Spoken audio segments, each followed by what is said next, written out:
자, 안녕하세요.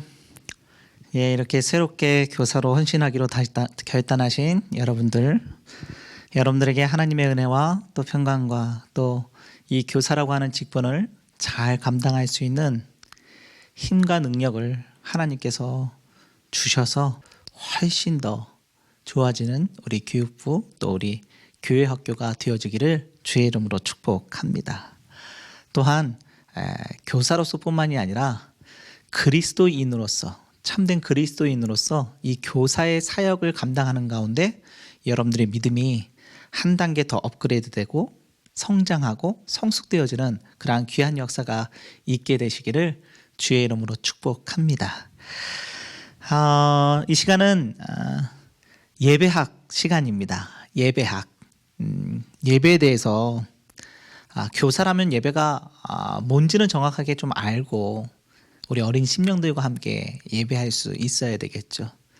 교사가 예배할 줄 모르면서 어린 심령들에게 야, 예배 잘 드려야 된다 이렇게 말할 수는 없는 거잖아요. 예, 그런 부분에 있어서 우리가 다시 한번 예배라고 하는 것 이것을 점검하고 그리고 또 교사의 이 직분을 이 사역을 잘 감당할 수 있게 되기를 간절히 바라는 마음에서 이러한 시간을 갖게 되었습니다. 여러분, 교회라고 하는 것은 예배하는 공동체입니다. 예배하는 공동체. 하나님 앞에 예배드리고 함께 주님을 바라보고 함께 주님을 높이는 예배를 통해서 주님과 교제하는 그러한 공동체라 할 수 있습니다. 그 예배가 우리에게 얼마나 중요한지, 우리 인간에게 얼마나 중요한지 그것에 대해서 오늘 좀 집중적으로 이야기를 좀 나누려고 하는데요. 예배를 먼저 알기 전에 먼저 사람이 왜 예배를 드려야 되느냐, 우리 인간이 왜 하나님 앞에 예배를 드려야 되느냐, 이것에 대해서 우리가 좀 점검할 필요가 있을 것 같아요. 다시 말해 예배를 알기 전에 사람이라고 하는 존재를 우리가 명확하게 좀 알아야 되겠다. 여러분, 인간이 왜 하나님을 예배해야 합니까? 왜 하나님과 함께 교통하며 살아야 됩니까? 인간이라는 존재가 도대체 어떤 존재이길래, 여러분, 특별히 사람은요, 가치 기준에 따라서 삶이 달라집니다. 가치 기준. 내가 어디에 가치를 두느냐, 내가 무엇을, 쉽게 말하면 내가 무엇을 소중히 여기느냐, 이 가치를 어디에다 두느냐에 따라서 삶의 우선순위가 달라져요. 순간의 선택이 달라져요.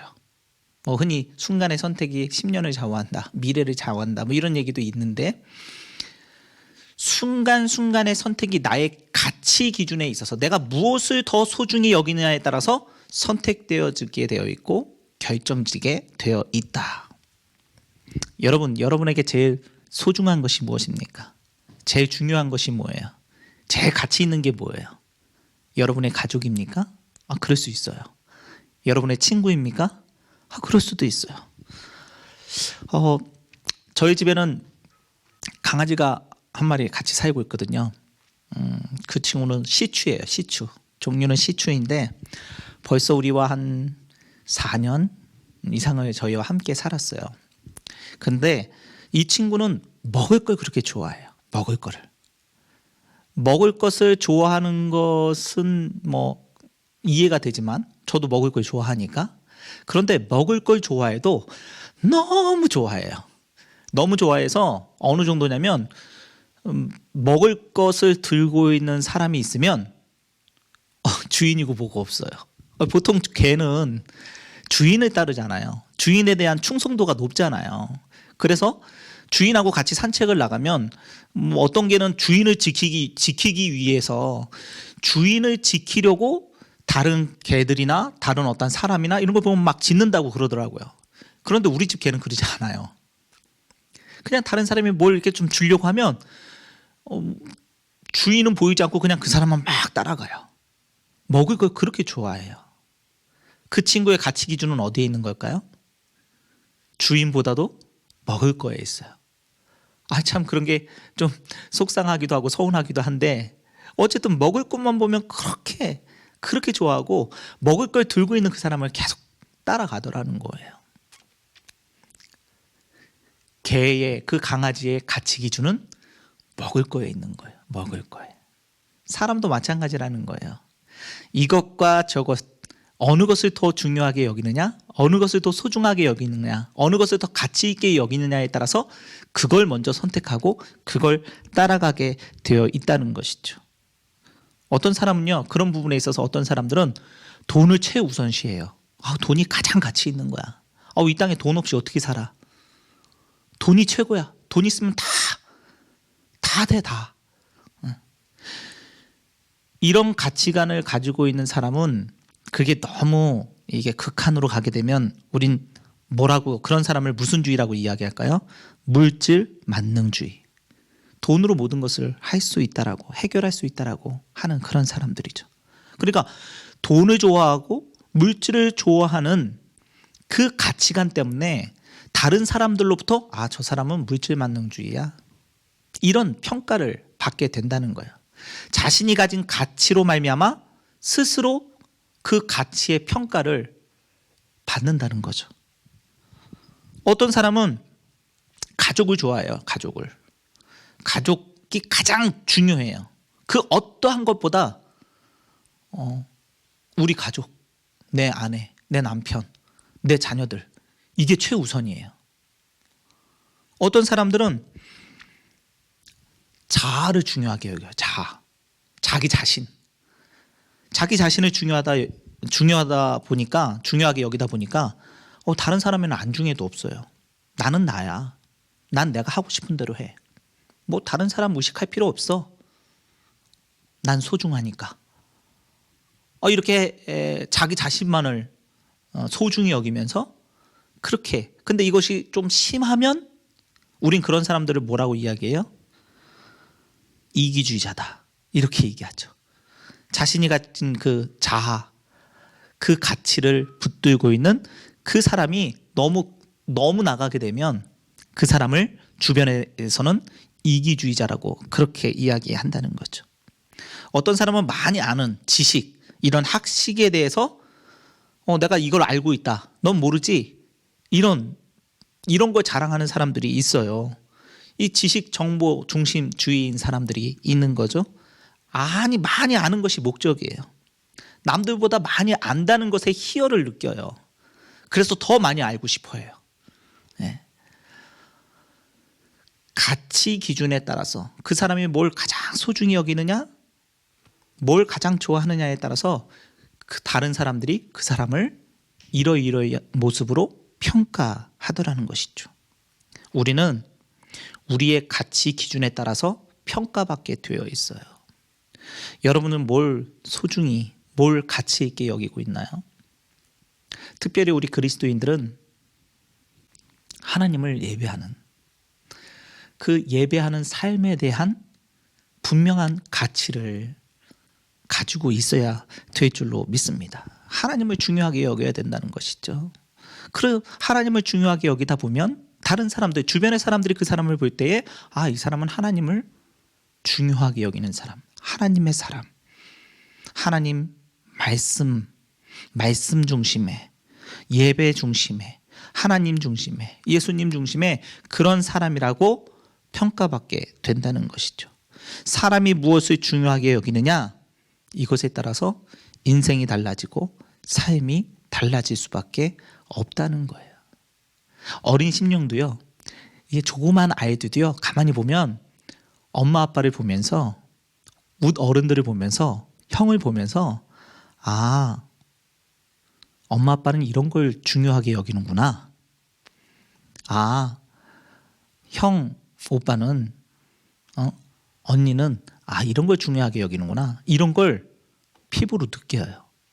어리지만 그걸 느껴요. 선생님이 평소에 무엇을 말하고 평소에 무엇을 중요하다라고 무엇을 강조하느냐에 따라서 어린아이들도 교사의 선생님의 가치를 어렴풋이 안다는 거예요. 저는 우리 어린 심령들에게 이제 막 새로운 교사로서 헌신하기로 다짐한 여러분들이 정말 선한 영향력, 특별히 예배를 사모하고 하나님을 뜨겁게 사랑하는 그러한 것에 가치를 두는 그러한 모습을 많이 보여주셨으면 좋겠어요. 그래서 우리 어린 심령들이 어릴 적부터 하나님을 알고 하나님을 사랑하고 하나님을 가치 있게 여기고 하나님 중심의 말씀 중심의 예배 중심의 삶을 살아갈 수 있도록 그 본이 되어주고 그들을 그러한 방향으로 이끌어줄 수 있는 그런 교사로 여러분들이 세워지실 수 있게 되기를 주의 이름으로 축복합니다. 그러려면 여러분들의 가치관이 실제로 그러는 척이 아니라 실제로 하나님 우선주의, 예배 중심주의가 되어야 돼요. 예배를 가장 가치 있게 여기고 하나님께 나아가는 것, 하나님을 사랑하는 것, 하나님을 위해 헌신하고 충성하는 것을 가장 가치 있게 여길 때에 그 모습이 그대로 우리 어린 심령들에게 이렇게 흘러 보내진다는 것이죠. 그것이 바로 영향력인 줄로 믿습니다. 여러분들이 그러한 가치관을 잘 정립하셔서 정말 잘 정립하셔서 이 땅에 하나님의 사람으로 평가받고 또 하나님의 그 선한 영향력을 다른 모든 이들에게 여러분들의 주변의 모든 이들에게 이렇게 그 영향을 끼칠 수 있게 되기를 주의 이름으로 축복합니다. 하나님의 백성들은 특별히 여러 가지 이제 가치관에 있어서 어떤 가치관을 정립할 거냐. 하나님의 백성이니까 하나님의 백성답게 하나님의 말씀에 의거한 하나님의 말씀의 그 기준으로 하나님의 마음과 뜻과 생각을 그 하나님이 말씀하여 주시는 그 가치관을 함께 품을 수 있어야 된다. 붙들 수 있어야 한다. 그 사람이 바로 그리스도인이요 하나님의 자녀다라고 말할 수 있겠죠. 자, 그렇다면 성경에서 말하는 이 사람은 어떤 존재이냐? 우리가 성서적 입장에서 사람을 바라볼 수 있어야 되겠죠. 여러분, 사람이라고 하는 존재를 이렇게도 말할 수 있고 저렇게도 말할 수 있는데 철학적으로라도 도덕적으로 윤리적으로 사람은 이런 존재다 여러 가지 우리가 이야기할 수 있잖아요. 그러나 우리가 그리스도인이니까 하나님의 사람들이니까 무엇보다도 성경이 말하고 있는 사람이란 이러이러한 존재다라는 것을 정확하게 알고 정확하게 이해하고 그 이해한 방향대로 성서의 가치관에 입각하여서 사람을 바라보고 또 그 사람들과 더불어 함께 살아가면서 함께 하나님을 바라보고 섬기는 그러한 사람들이 되어야 할 줄로 믿습니다. 자, 그렇다면 성서에서 말하는 사람의 존재는 어떤 존재예요? 제일 먼저 사람은 피조물이에요. 피조물. 창세기 1장에 하나님께서 사람을 창조하시잖아요. 창조. 사람은 하나님에 의해서 피조된 피조물이라는 거예요. 그게 성서적인 사람의 존재예요. 사람은 신이 아니에요. 어떤 왕들은 자기가 신적인 존재로 추앙받기를 원해서 나를 신이라고 불러라 이런 왕들도 있었지만 결국 그들은 신적인 존재가 될 수 없었어요. 결국 죽음에 이르렀으니까. 많은 다른 인간들이 할 수 없는 많은 것들을 행했지만 그럼에도 불구하고 인간의 한계가 있었던 그러한 사람들이었다는 거죠. 그 한계가 어떤 한계예요? 결국 피조물이라는 거예요. 신적인 존재가 아니라는 것이죠. 우리가 분명하게 성서적인 가치관으로 인간을 바라볼 때 우리는 창조되어진 피조물이다. 하나님으로부터 창조되어진 피조물이다. 이렇게 분명하게 정립을 할 수 있어야 되고요. 두 번째는요. 성경은 사람을 어떻게 이야기하느냐?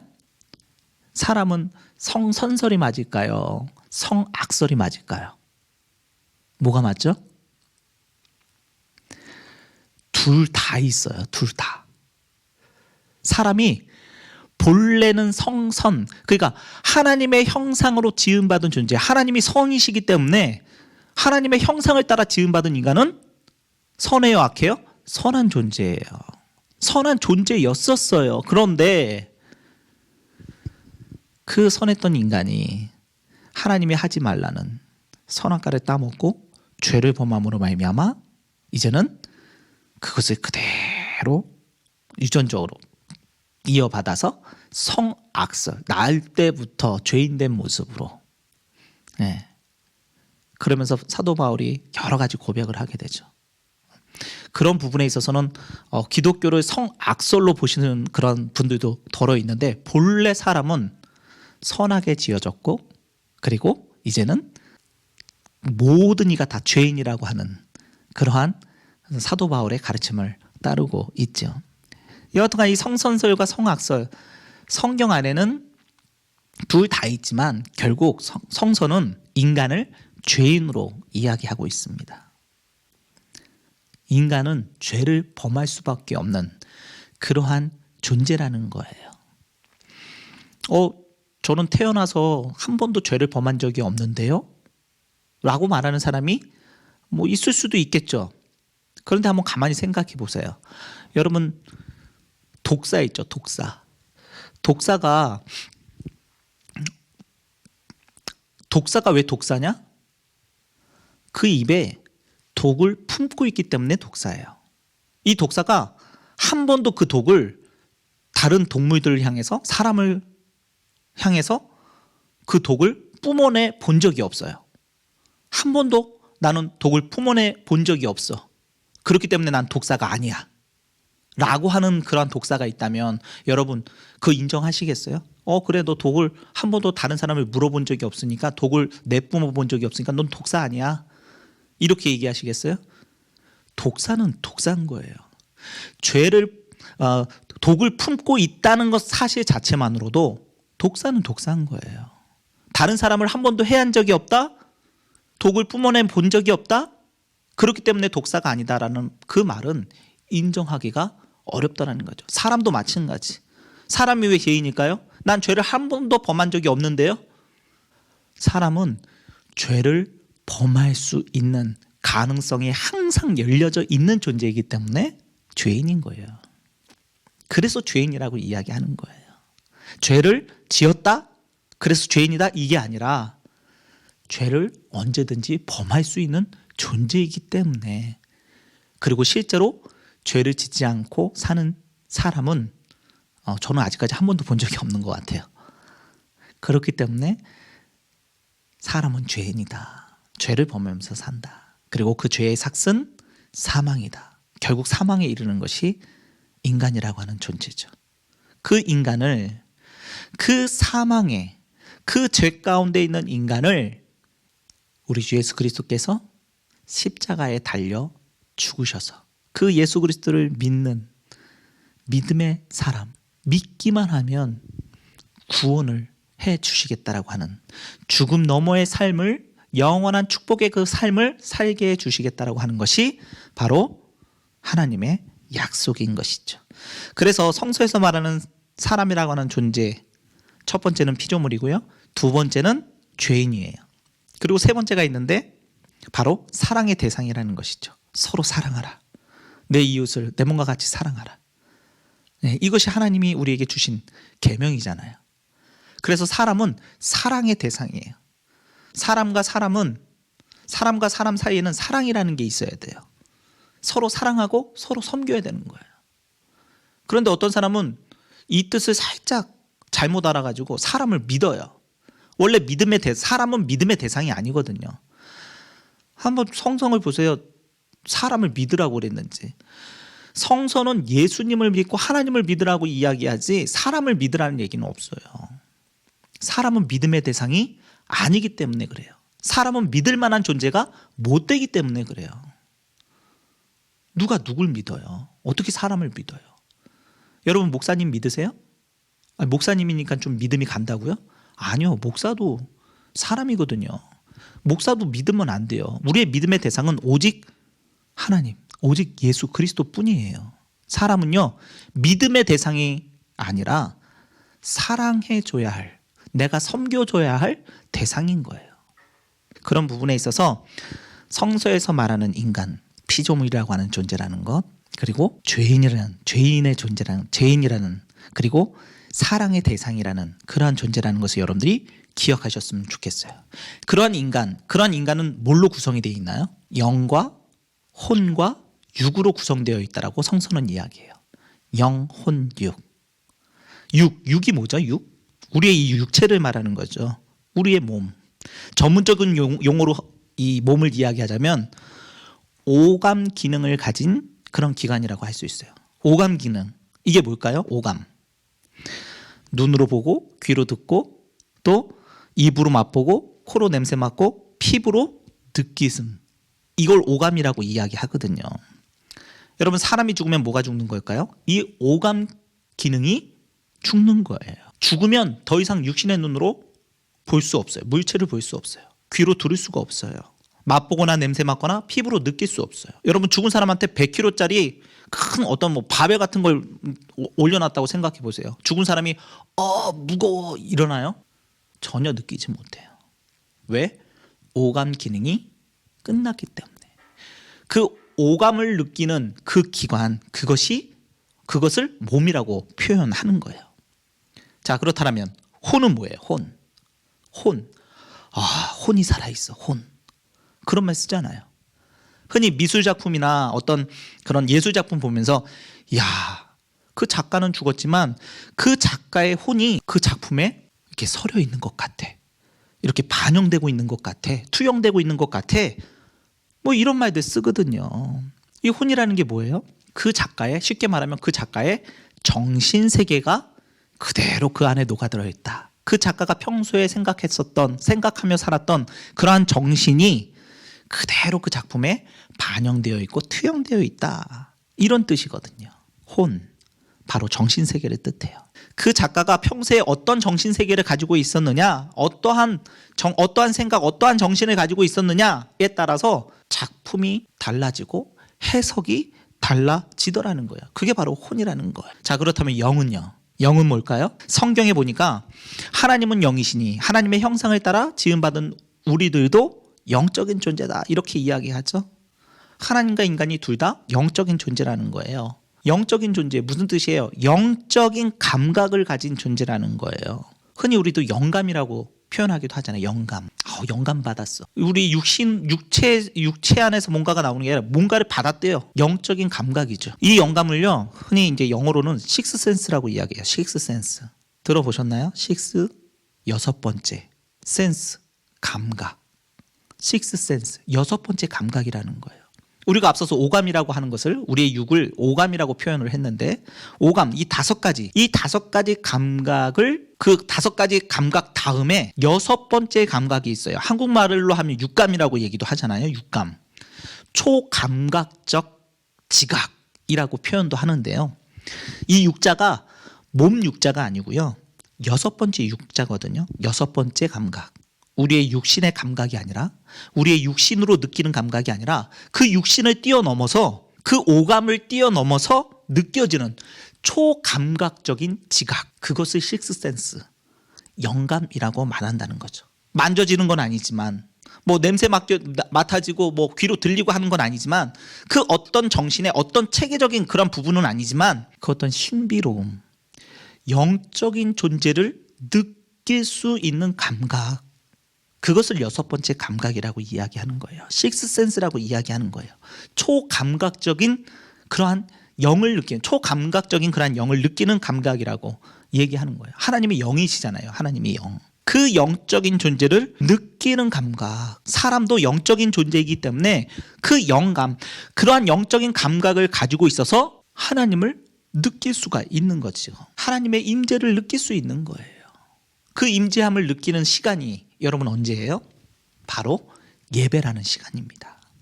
예배가 그래서 중요한 거예요. 예배를 통해서 오늘 하나님을 느끼고, 또 나의 존재를, 나를 지으신 그 하나님 앞에서 발견해내는 그러한 시간. 나를 지으신 그 하나님의 목적에 따라서 하나님의 뜻을 알고 나를 발견해내는 시간이 바로 예배 시간이라는 거죠. 오늘 본문이 되는 말씀이에요. 예배에 관한 말씀인데요. 우리 함께 찾아볼까요? 요한복음 4장 23절로부터 24절까지의 말씀입니다. 요한복음 4장 23절로 24절 말씀, 제가 봉독해 드릴게요. 하나님께 참되게 예배하는 자들은 영과 진리로 예배할 때가 오나니 곧 이때라. 아버지께서는 자기에게 이렇게 예배하는 자들을 찾으시느니라. 하나님은 영이시니 예배하는 자가 영과 진리로 예배할지니라. 여러분, 참되게 예배하는 자들은 영과 진리로 예배할 때가 온다라고 예수님이 말씀하세요. 당시에는 예배가 예루살렘에서 드려야 되느냐, 아니면 저들이 말하는 사마리아 땅에 있는 그곳에서 드려야 되느냐, 그리산에서 드려야 되느냐, 어디서 드려야 되느냐 라는 질문 앞에서 예수님이 이런 대답을 하셨단 말이죠. 성전이 아닌, 성전에서 어떤 장소가 중요한 것이 아니라 영과 진리로 드려지는 그러한 참된 예배, 그 예배할 때가 올 것이다 라고 말씀하는 거예요. 여러분, 올바른 예배는 어떤 예배예요? 참된 예배는 어떤 예배예요? 영과 진리로 드려야 되는, 진리로 드려지는 예배가 참된 예배인 거예요. 다시 말해서 이 영과 진리가 예배 안에 존재해야 한다는 거죠. 영과 진리가 존재한다고? 도대체 영과 진리 뭘 말하는 거예요? 예배 가운데. 예배 가운데 영과 진리가 있어야 된다는데, 우리가 방금 배웠잖아요. 영은 어떤 영이에요? 하나님의 영. 그리고 또 하나의 영적인 존재가 있죠. 바로 인간이라고 하는, 나라고 하는 영적인 감각을 가진, 영적인 하나님의 형상을 따라 지음받은 나의 영이 있단 말이에요.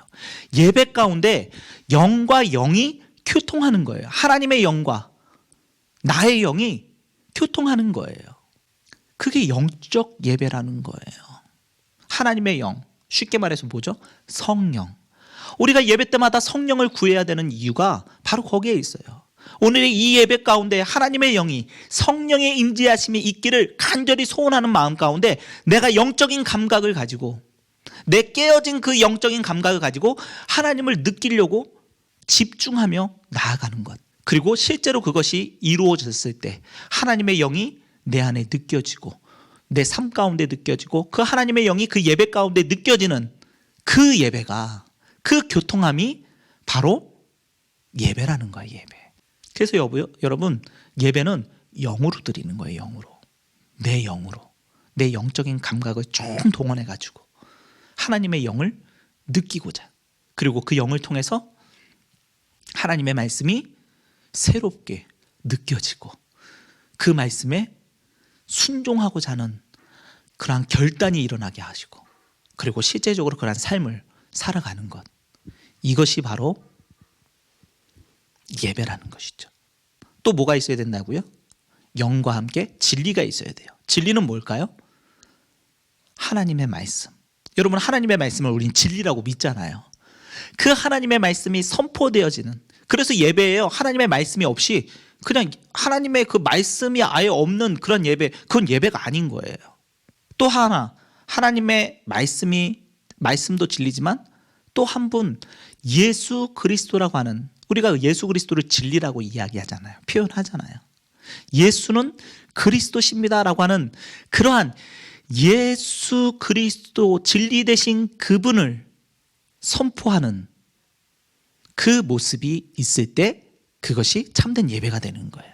그러니까 영과 진리, 하나님의 영이 있고 나의 영이, 그리고 하나님의 말씀이 선포되어지면서 예수 그리스도가 선포되어지는, 예수를 주라고 고백하는 그 예배가 정말 참된 예배라는 것이죠. 그래서 우리도 그 교회도 보면 그 산부 예배 때 꼭 부르는 곡이 있어요. 예수는 그리스도. 이거 우리가 항상 고백하는 얘기잖아요. 항상 예수님이 나의 그리스도, 예수님이 그리스도가 되신다, 예수님이 나의 주가 되신다라고 하는 그 참된 진리의 고백 속에, 고백이 있을 때에 그 예배가 영과 진리로 하나님을 참되게 예배하는 참된 예배가 되어진다라는 것이죠. 저와 여러분이 하나님 앞에 예배할 때 정말 영과 진리로 예배할 수 있게 되기를 주의 이름으로 축복합니다.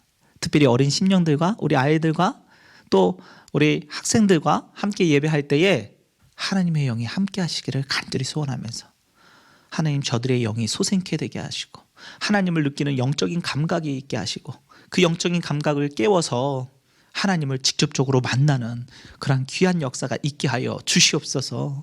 오늘도 선포되어지는 하나님의 말씀, 예수 그리스도라는 그 진리를 저들이 잘 이해하고 그 가운데 깨달아서 하나님의 사람으로 잘 자라갈 수 있도록 주님 인도하여 주시옵소서. 이런 기도 제목을 가지고 여러분들이 교사의 역할을 잘 감당하실 수 있게 되기를 주의 이름으로 축원합니다. 그리고 실제적으로 나 자신도 하나님 앞에서 그러한 영과 진리로 하나님을 예배하는 참된 예배자가 되시기를 주의 이름으로 축원합니다. 자, 그렇다면 이제 예배의 의미에 대해서 우리가 약간 문자적인 그러한 의미도 좀 알아야 될 텐데요. 예배란 그 성서에 나오는 그러한 예배에 대해서 여러 가지 단어들이 나오는데 뭐 샤하, 아바드, 라투디오, 프로스케네오라는 뭐 그런 여러 가지 단어들이 있어요. 히브리어, 헬라어를 통해서 여러 가지 단어들이 있는데 그거를 이 시간에 다 하기에는 시간이 너무 없고요. 여러분들 영어로 제가 하나만 말씀을 드릴게요. 영어로 예배를 월십이라고 이야기하거든요. 월십. 그 월십이라고 하는 말은 동사로 사용하면 존경하다, 숭배하다라는 그런 의미가 있어요. 웹스터 사전에 보면 흠모하다, 숭배하다, 찬양하다, 존경하다, 높이다, 영화롭게 하다, 사랑하다, 찬미하다, 존경하다, 공경하다라는 말이 동의어로 제시되어 있어요. 워십이라고 하는 단어 안에. 그러니까 워십이라고 하는 단어가 그런 말들과 동의어로 쓰인다는 거죠. 근데 이 워십이라고 하는 단어는요. 워십, 가치라고 하는 우리가 앞서서 말했던 그 가치라고 말하는 그 의미의 worth라는 단어와 신분, 우리의 신분을 뜻하는 ship이라고 하는 말의 합성어예요. 합성어. 그러니까 두 가지 단어가 합쳐진 거예요. worship, worth와 ship. worship이라고 하는 건 뭐냐면 이 가치, 최상의 존경과 존귀를 받을 만한 그러한 가치가 있는 그런 분께 드려지는 그러한 행위라고 하는 그런 뜻을 가지고 있다라는 거죠. 예배는요, 하나님께 최상의 가치를 드리는 거예요. 우리의 가치를요, 하나님께 둔다라고 하는 그런 고백 속에 하나님을 경배하고 하나님을 높이고 그 하나님과 함께 살아가기를, 사랑하기를 원하는 그런 자발적인 행동, 그것을 월십이라고 이야기하는 것이죠. 그런 부분에 있어서 예배의 본질은 하나님 앞에 우리의 가치를 고백하고 그분 앞에 그 가치, 최우선 순위를 하나님께 두며 사는 우리의 모습을 고백하고 실제로 그런 삶을 살아내는 것이란 말이죠. 그것이 예배라는 거예요. 어떤 사람들은요, 예배를 통해서 어떤 사람들이 아니라 대부분이 아마 그럴 것 같아요. 의식하지 않으면 자꾸 예배를 통해서 내가 뭔가를 좀 얻으려고 그래요. 예배를 통해서 내게 은혜가 좀 주어져야 되고, 예배를 통해서 나에게 좋은 일이 생겨야 되고, 예배를 통해서 내게 감동이 있어야 되고, 예배를 통해서 나에게 어떤 유익이 있어야지. 그래야 내가 예배를 드리지. 이게 예배의 참된 의미도 아닐 뿐더러 예배자의 태도가 아니라는 거예요. 예배는요, 하나님이 무엇인가를 우리에게 주시기 이전에 우리가 최고의 가치를 하나님께 두며 하나님을 섬기는 자의 모습으로 나아갈 때 그것이 참된 예배가 되는 줄로 믿습니다. 워십이라고 하는 단어가 그러한 의미를 담고 있다는 것 여러분들 기억하시고요. 참된 예배자의 삶을 살아가실 수 있게 되기를 주의 이름으로 축원합니다. 자, 그렇다면 이제 실제적으로 예배의 요소에 대해서 우리가 좀 살펴볼 필요가 있어요. 예배는 어떻게 구성이 되어야 되고 그 안에는 어떤 요소들이 있어야 되느냐. 예배의 형식은 참 다양합니다. 예배가 다 똑같지 않아요. 우리 교회에서 드리는 예배의 형식과 다른 교회에서 드리는 예배의 형식이 달라요. 우리 교회 예배만 하더라도 1부, 2부, 3부 예배 형식이 다 달라요. 젊은 백성 예배 드리는 게 다 다르고요. 우리 중고등부, 우리 소년 다 달라요. 예배 형식이. 근데 그 예배 형식 안에 꼭 담겨져 있어야 할 요소들이 있다는 거예요. 그 요소가 뭐냐면 첫 번째가 찬양이에요. 찬양. 예배 안에는 찬양이라고 하는 요소가 꼭 존재해야 돼요. 찬양은 예배의 꽃이라고 흔히들 이야기하거든요. 찬양 보통 우리가 음악이라고 이야기를 이게 음악이라는 게 되게 소중하잖아요. 하지만 음악 자체는 이 음악 자체가 예배가 되는 것은 아니에요. 음악 자체는 예배가 아니에요.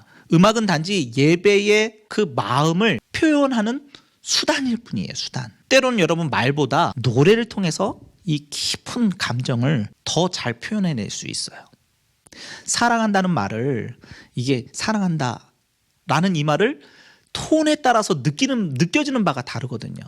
그리고 이 사랑한다는 이 말을 굉장히 애절하게 음악을 통해서 표현해낼 때에 그 마음이 더 잘 전달되는 경우들도 우리는 보게 돼요. 우리가 하나님 앞에 우리의 가치를 하나님이 우리의 최고의 가치입니다. 이것을 우리의 마음을 전하기 위해서 음악이라고 하는 것을 통해서 그 마음을 전달해 드리는 것이 바로 찬양이라는 거죠. 그래서 찬양은 아름다운 거예요.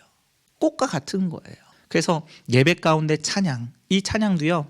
이 찬양을 그렇기 때문에 우리의 마음을 다해서 내 마음에 그 이루 말할 수 없는 그 마음을 음악적으로 토해내는 것, 표현해내는 것, 이것이 찬양임을 알고 이 찬양 시간에 정말 뜨겁게 열정적으로 하나님께 그 마음을 드릴 수 있는 저와 여러분들이 되셨으면 좋겠습니다. 이 찬양이라는 게요, 가만히 보면 찬양을 통해서 우리의 신앙을 점검하는 경우도 있더라고요. 여러분, 은혜가 충만한 사람은요, 그 입에서 찬양이 계속 흥얼거려져요. 원래 보면은 일반 사람들도 이렇게 흥이 있는 사람들, 일반 사람들에게도 어떤 좋은 일이 생기면 막 이렇게 막 흥얼거리는 막 신나서 그런 모습들이 보이잖아요. 믿음의 사람들을 보면요, 은혜 받은 사람들을 보면요, 입에서 찬양이 막 계속 흥얼거려져요. 기쁨이 있거든요. 즐거움이 있거든요. 흥이 막 나거든요. 주님만 생각해도 막, 여러분들 사랑하는 사람 생기면 막 그 사람 막 그냥 같이 있는 것만 해도 좋고 생각만 해도 막 좋잖아요. 그것과 마찬가지로 하나님을 사랑하고 또 하나님의 그 사랑을 확인한 사람들, 하나님께 은혜를 받은 사람들은요, 절로 노래가 나오는 거예요. 예배 시간에 우리가 좀 그런 마음으로 하나님을 찬양하셨으면 좋겠습니다. 찬양이 내 신앙의 상태가 좋으면 좋을수록 저절로 나와요. 그리고 찬양을 부르는 것이 너무너무 즐거워요. 근데 거꾸로요, 내 신앙의 상태가 별로 좋지 않으면요, 찬양의 시간이요, 남들은 다 막 신나서 혹은 막 가슴이 무너져서 막 찬양의 그런 영적인 감각을 통해서 그 찬양 가운데 역사하시는 그 주님을 느끼는 사람이 있는가 하면 그냥 맹숭 그냥 이런 사람들도 있거든요. 그래서 찬양하는 모습만 봐도요, 저 사람이 은혜 충만한 사람인가, 저 사람이 신앙이 좋은 사람인가, 이것을 알 수 있다라니까요. 여러분들이 교사로서 아이들과 함께 찬양할 때 정말 우리 선생님 찬양 너무 좋아하시고, 하나님 너무 좋아하시고 너무 신나하시고 예배 시간마다 어쩔 줄 몰라 하는 그런 모습, 학생들이 보면서요, 우리 어린 심령들이 보면서 우리 선생님들 참 예배 시간에 이런 이야기가 좀 들려왔으면 좋겠어요. 예, 그런 부분에 있어서 여러분들 찬양, 우리 교사로서 우리 아이들과 함께 호흡할 때에 더욱더 아이들과 함께 신나게 또 은혜롭게 찬양하실 수 있게 되기를 주의 이름으로 축복합니다. 또한 예배의 요소 가운데요, 첫 번째는 찬양이고요, 두 번째는요, 기도가 있어야 돼요. 기도. 자, 여러분, 기도는요, 그러니까 말을 사용하는 그 예배의 구성 요소 가운데 하나다. 기도는요, 흔히 영혼의 호흡이라고 이야기해요. 호흡. 우리가 호흡하면 살잖아요. 호흡하지 않으면 죽게 되는 거예요. 호흡하지 않는 사람은 없어요. 그러니까 그리스도인들은 이 기도가 호흡이니까, 영적인 호흡이니까, 기도하지 않고서는 영적으로 살지 못하는 거예요. 사람의 영이 왜 죽냐, 사람의 영적인 감각이 왜 죽느냐, 기도하지 않기 때문에 그래요. 기도가 영적인 호흡이기 때문에 날마다 우리가 하나님과 기도를 통해서 호흡하며 영적인 그러한 사람으로 살아갈 수 있게 되는 것이죠. 기도는요, 하나님과의 대화라고도 이야기해요. 대화. 하나님과의 그 교제함의 수단이라는 것이죠. 여러분, 친밀한 관계, 사람과 사람이 사랑하면요, 서로 같이 친밀하게 계속 대화를 나누게 돼요. 여러분도 많이 경험해 보셨잖아요. 연애하는 사람들은요, 만나서 한참 이야기 나누고요, 그리고 집에 들어가서도요, 각자 집에 들어가셔도 스마트폰 계속 카톡으로, 전화로 계속 서로 주고받잖아요. 사랑하면 그만큼 친밀하게 서로 이야기 나누려고 하는 그러한 모습이 있다니까요. 하나님을 사랑하는 것도 마찬가지. 하나님을 사랑하는 사람은요, 하나님 앞에 기도할 수밖에 없어요. 하나님과 대화하고 싶으니까. 혼자서 주저리 떠드는 그런 독백이 아니고요.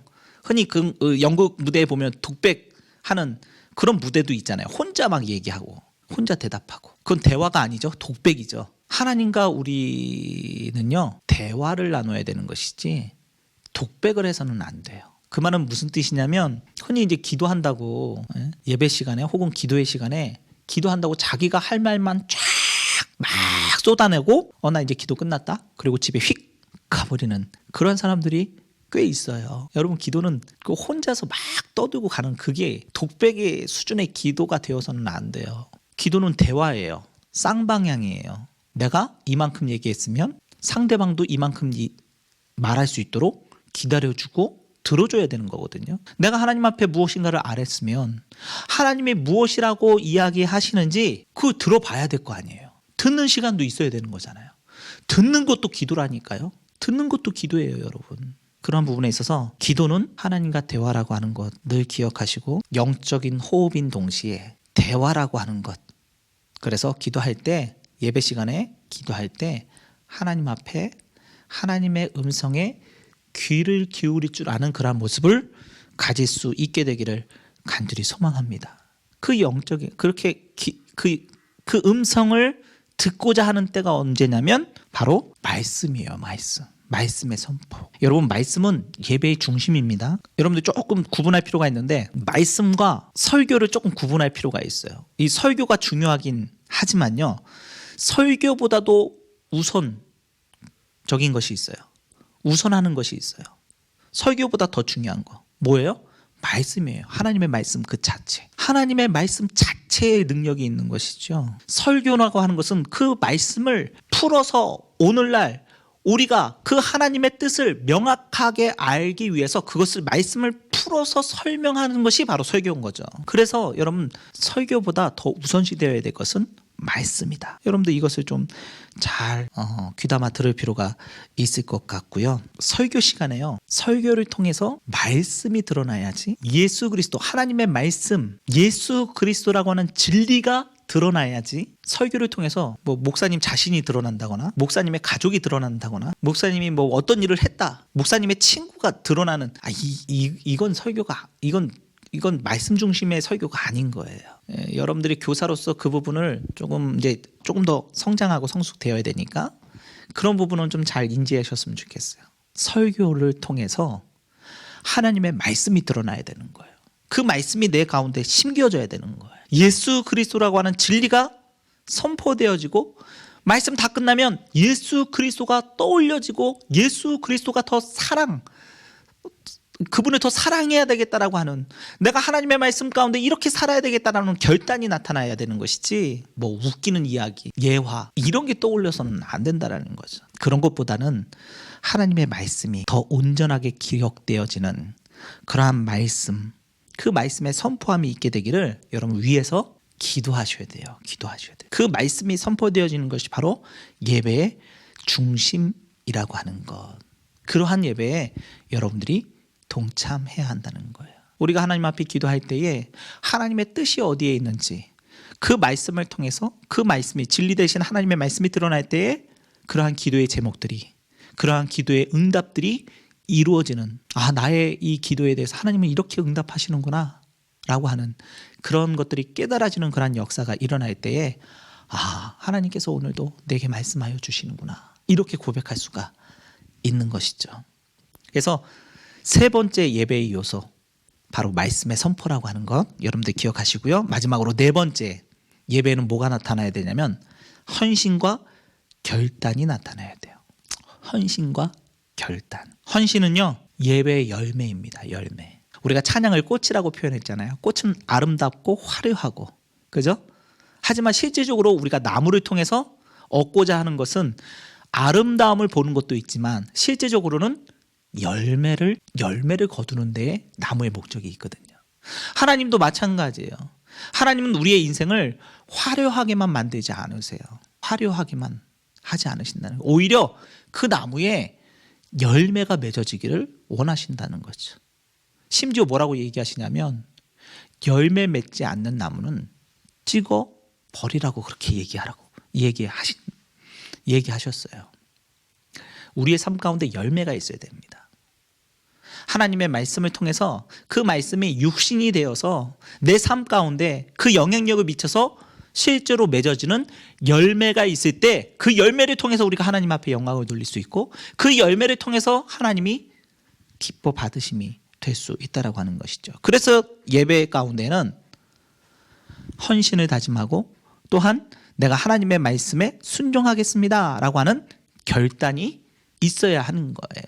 이게 바로 예배의 마지막 요소예요. 여러분들 지금까지 많은 예배를 들으셨잖아요. 지금까지 예배를 이렇게 들으셨나요? 여러분들의 예배 가운데 이 네 가지의 요소가 있나요? 찬양이 있고 기도가 있고 또 진리 대신 예수 그리스도 하나님의 말씀이 선포되어지고 그 말씀으로 인해서 내가 이렇게 살기를 결단하고 내가 이렇게 헌신하기를 결단하면서 열매 맺는 그러한 모습, 여러분들의 예배 가운데 그러한 요소들이 있는지 잘 살펴보시고 또 참된 예배자의 그러한 모습 가운데 이 네 가지의 요소가 그대로 살아 있으시기를 주의 이름으로 축복합니다.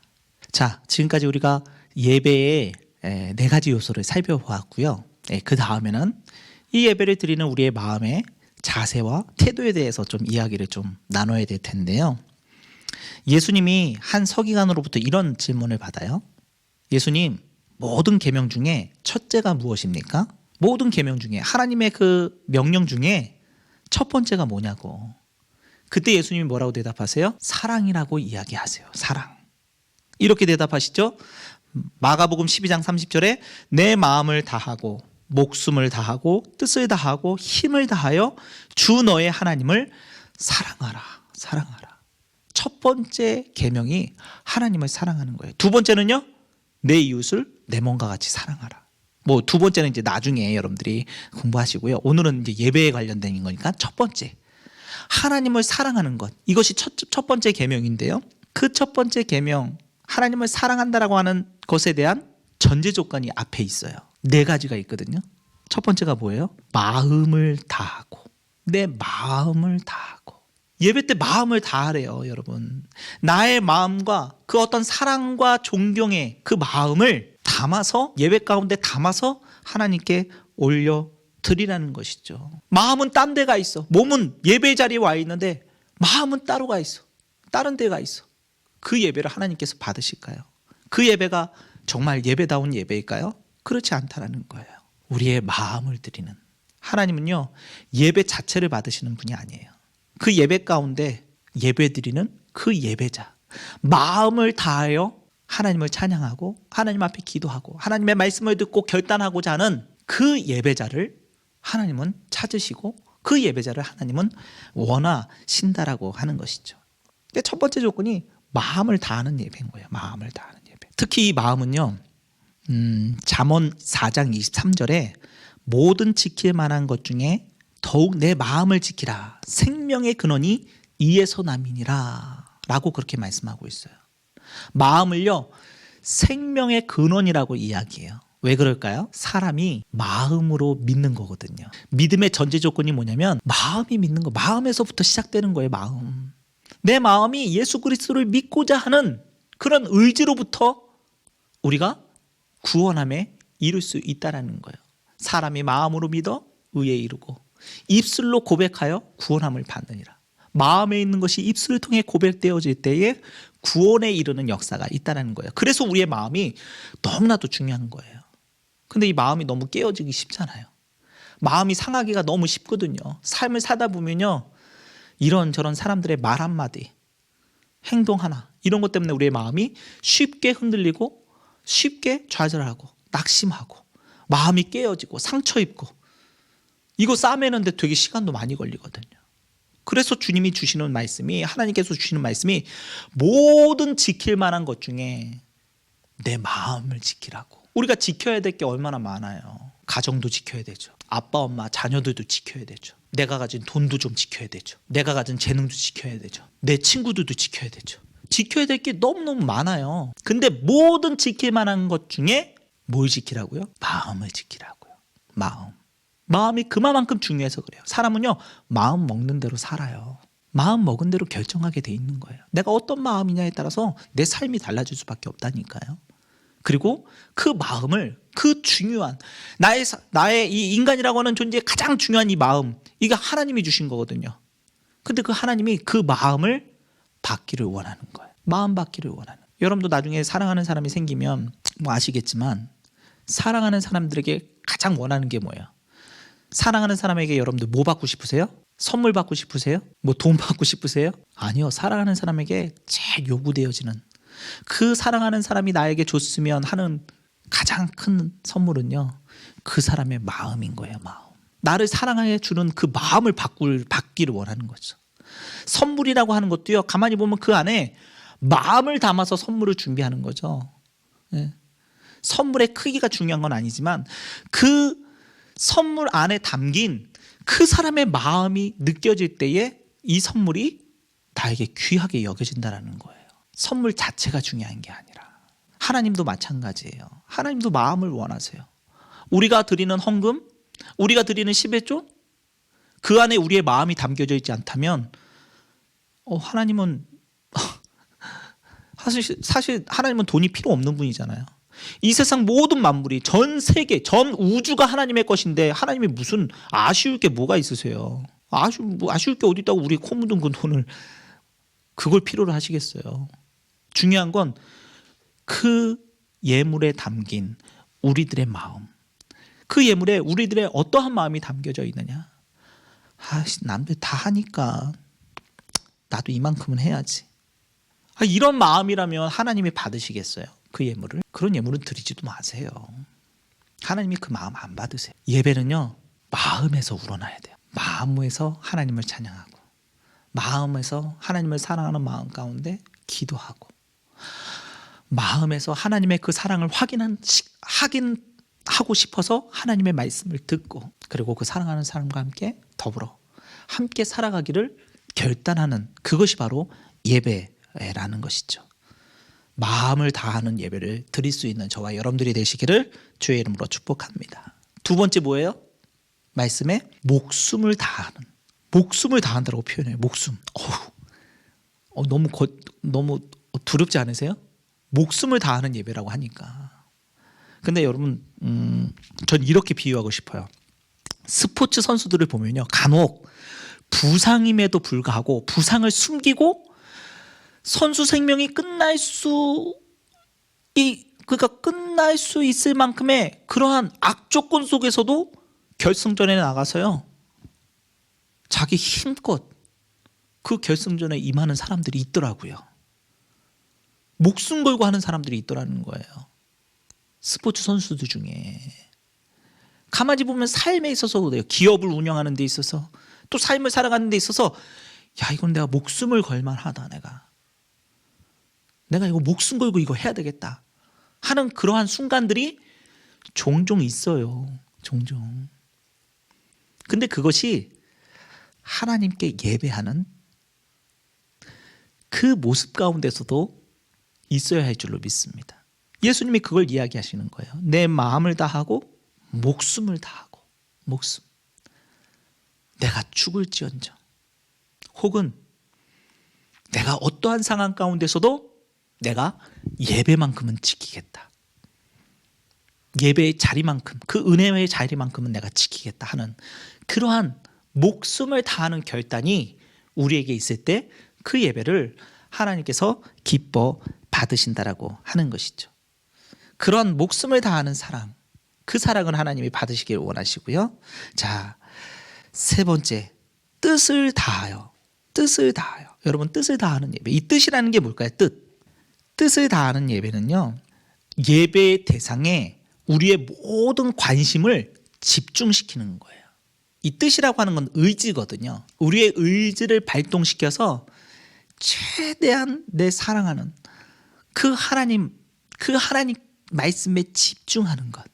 나의 뜻을 하나님의 뜻 가운데 내려놓고 그 뜻 가운데 하나님의 뜻을 알기 위해서 그 뜻대로 살아가기 위해서 집중하는 것. 이것이 바로 뜻을 다하는 예배라고 하는 것이죠.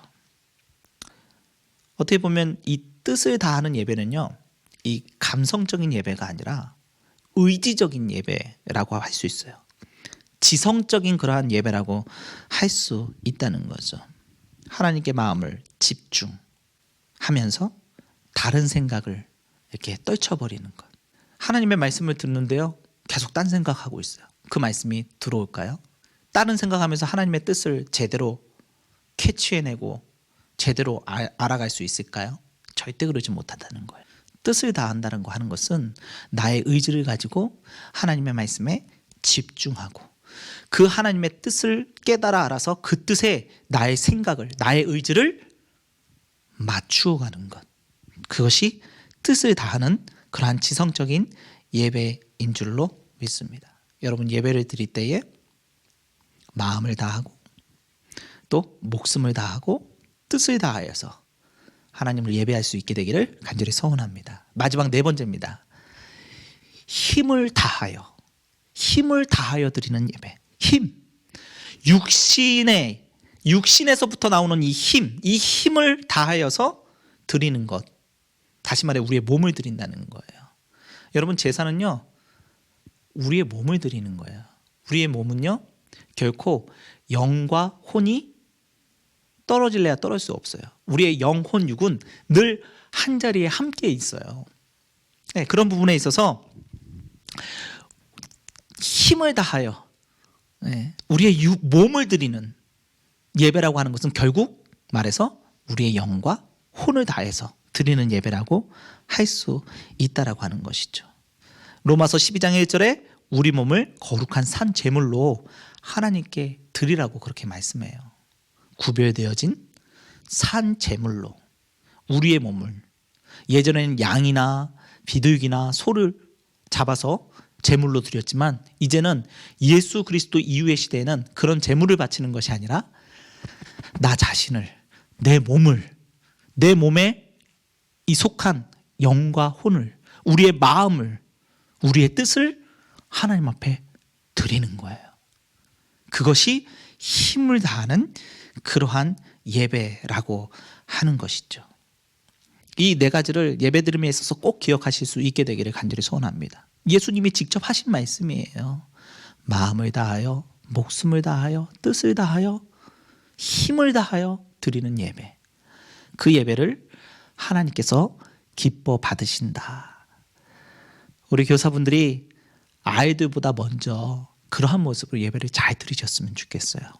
흔히들 교사라고 하면 아이들 예배 잘 드리는지 안 드리는지 이렇게 쳐다보고 있고 감시하고 있고 이런 경우도 많은데요. 그러지 마세요. 오히려 여러분들이 마음을 다하여, 목숨을 다하여, 뜻을 다하여, 또 힘을 다하여 하나님 앞에 예배하는 데 집중하고 여러분들이 실제로 예배자가 되어서 예배를 드리다 보면 아이들이 여러분을 쳐다봐. 아이들이 그러한 모습의 선생님을 기억해요. 저도 학창시절에 저를 가르쳤던 선생님, 저에게 선한 영향력을 베풀었던 그 선생님의 모습을 지금도 기억하는데요. 그분은 기도할 때 절대로 눈 뜨고 학생들을 지켜보거나 야, 너 왜 기도 안 해? 이렇게 했던 분이 아니에요. 제가 눈 뜨고 그분이 기도하나 안 오나 항상 볼 때마다 그분은 항상 정말 두 손 탁 모으고 눈 감으시고 절실하게 기도하셨던 그러한 모습의 그리스도인이셨어요. 그래서 제가 기억하기를 저분은 정말 하나님을 참되게 예배하시는 분이시구나. 이걸 기억하고 저 또한 예배 때에 애들이 기도할 때 잘 기도하는지 찬양할 때 잘 찬양하고 있는 이걸 보는 게 아니라 제 자신이 예배자의 한 사람으로서 하나님 앞에 내가 참된 예배자가 되려고 하는 그런 모습으로 예배를 드립니다. 물론 이제 목사이기 때문에 제가 드리는 예배 외에는 이제 교회 일을 해야 되기 때문에 그때는 눈을 뜰 수도 있고 또 여러 가지 일들을 사이사이에서 할 수도 있어요. 그러나 제가 하나님 앞에 온전히 드리는, 저는 이제 일부 예배 때, 목사님들은 일부 예배 때 예배를 드리거든요. 그때 예배를 이렇게 집중하여서 예배를 드리는데요. 그때에는 정말 하나님 앞에 예배자로 일하는 사역자가 아니라 예배자로 하나님 앞에 서가는 것이죠. 그리고 나서 그 다음번 예배부터는 이제 사역자로 다른 분들이 예배함에 있어서 부족함이 없도록 공급할 것을 공급하고 체크해야 될 것들을 체크해 가면서 예배를 준비하는 그러한 사역자의 모습으로 사역을 감당하고 있습니다. 뭐 교사들도 그럴 수 있어요. 여러분들이 예배하는 것은 어떻게 보면 이제 우리 1, 2, 3부 중에 하나를 여러분들이 제대로 드리셔야 되잖아요. 그 예배를 드리고 나서 제대로 드리고 나서 우리 아이들과 함께 예배할 때에도 여러분들이 좀 그런 모습을 보여주셨으면 좋겠습니다. 마지막으로 여러분께 당부를 드리는 게 있는데요. 예배 잘 드리기 위한 조언이라고. 예배를 잘 드리기 위해서는 어떻게 해야 되느냐? 미리미리 준비하셔야 돼요. 기도로 준비하셔야 되고요. 또 몸도 마음도 여러분들이 준비하셔야 돼요. 옷도 준비하셔야 돼요. 옷도 미리 내가 내일 뭘 입을지, 하나님 앞에 예배할 때 어떤 옷을 입을지 옷도 준비하시고요. 예물도, 헌금도 미리 준비하셔야 돼요. 그냥 뭐 와가지고 그냥 막 주머니에 있는 거 하나님이 기뻐하시지 않으세요. 미리 준비되어진 우리의 마음과 우리의 생각과 우리의 뜻을 잘 모아서 잘 준비된 모습으로 하나님께 미리 준비된 예배를 드리셨으면 좋겠고요. 두 번째는 늦지 않으셨으면 좋겠어요. 예배 시간에 막 허겁지겁 보는 교사가 더욱더 교사가 허겁지겁 와가지고 예배에 참석한다는 건 이건 참 마음 어려운 일이에요. 미리 여러분들 준비하시되 늦지 않게 미리 와서 예배를 드리셨으면 좋겠고요. 세 번째는 예배 시간에 집중해야 된다는 것. 뜻을 다해서 마음을 다해서 예배를 드려야 된다는 것. 그리고 네 번째, 말씀을 기억하셔야 됩니다. 선포되어지는 말씀을 이제 교사 정도 되시면 그 말씀을 잘 기억하고 그 말씀대로 살려고 애를 쓰면서 그 말씀대로 우리 어린 심령들에게 선한 영향력을 끼치는 그러한 교사들이 되시기를 부탁의 말씀을 드립니다. 그렇게 참된 예배자로 또 좋은 교사로 세워져 가시는 우리 교사분들이 되시기를 주의 이름으로 축복합니다.